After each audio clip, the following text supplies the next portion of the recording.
जिंदगी का मकसद।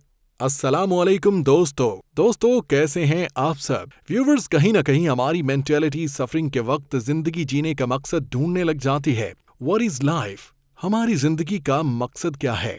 हमें जिंदगी के साथ करना क्या चाहिए? इन सवालों का जवाब काफी लोग ढूंढने की कोशिश करते हैं ताकि हमें कुछ ऐसे सेट ऑफ रूल्स मिल जाएं जिन्हें फॉलो करके हम एक अच्छी जिंदगी जी सकें और हर मोमेंट को एंजॉय कर सकें। दोस्तों, ऐसे बहुत से सवालों के जवाब आज आपको हमारी इस वीडियो में मिलेंगे, इसलिए हमारे चैनल बी फोकस्ड को सब्सक्राइब करना न भूलें और नीचे दिए गए बेल आइकन को भी प्रेस कर दें ताकि हर नई आने वाली वीडियो की अपडेट्स आप तक पहुंचती रहें।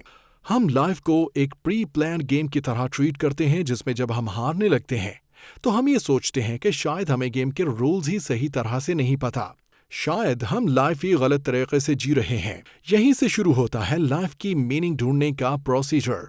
फ्रेंच फिलोसोफर एल्बर्ट कैमूस भी अपने बचपन से ही वायलेंस और गुस्से से घिरे हुए थे।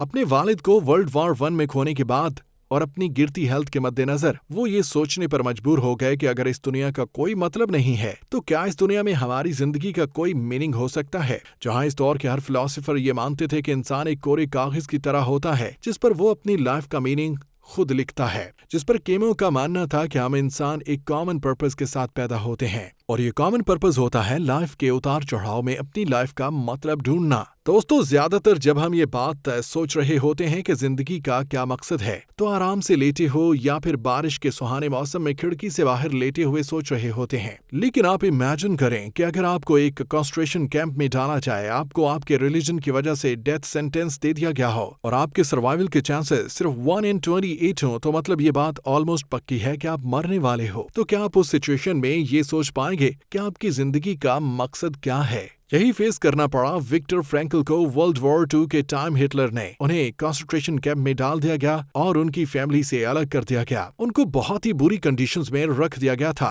जब वो कंसंट्रेशन कैंप में थे तो उन्होंने लाइफ के बारे में और अपने आसपास प्रिजनर्स के बारे में बहुत कुछ सीखा और सबके एक्सपीरियंस को जानने के बाद वो ये बात जानने की कोशिश करते थे कि आखिर जिंदगी का मतलब क्या है, और वही उन्होंने अपनी बुक में लिखा जिसका नाम है मेन सर्च ऑफ फीलिंग्स। लेकिन आप ये सोच रहे होंगे कि इतने बड़े सवाल के बारे में सोचने का फायदा क्या?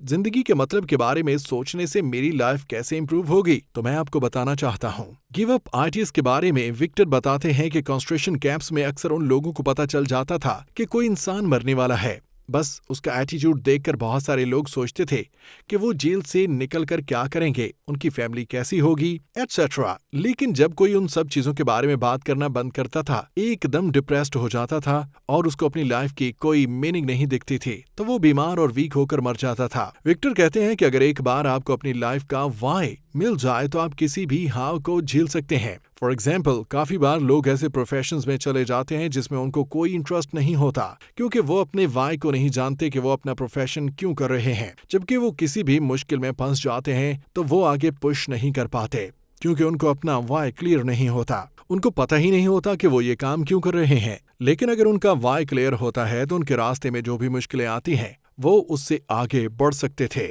दोस्तों, खुश रहना जिंदगी का मतलब नहीं होना चाहिए, बल्कि एक बामायनी जिंदगी गुजारने से खुशियां खुद आपकी जिंदगी का हिस्सा बन जाती हैं। जिस तरह हमें जिंदा रहने के लिए सांस लेने की जरूरत है, इसी तरह से हमें खुशियां फैलाने के लिए खुद खुश रहना भी जरूरी है। दोस्तों, हम सिर्फ उसी वक्त फैला सकते हैं जब हम किसी के काम आए। लेकिन दोस्तों, हैप्पीनेस जिंदगी गुजारने का मकसद नहीं है, बल्कि ये तो एक रास्ता है जिस पर चलकर हम दूसरों की मदद करते हैं। इसलिए हमारी जिंदगी का मकसद खुशी नहीं बल्कि दूसरों के काम आना होना चाहिए। उम्मीद है आपको ये वीडियो पसंद आई होगी। मजीद ऐसी दिलचस्प वीडियोस देखने के लिए हमारे चैनल बी फोकस्ड को सब्सक्राइब करना न भूलें, साथ में बेल के निशान को भी प्रेस करें। मिलते हैं अगली वीडियो में, तब तक के लिए अल्लाह ने के बान।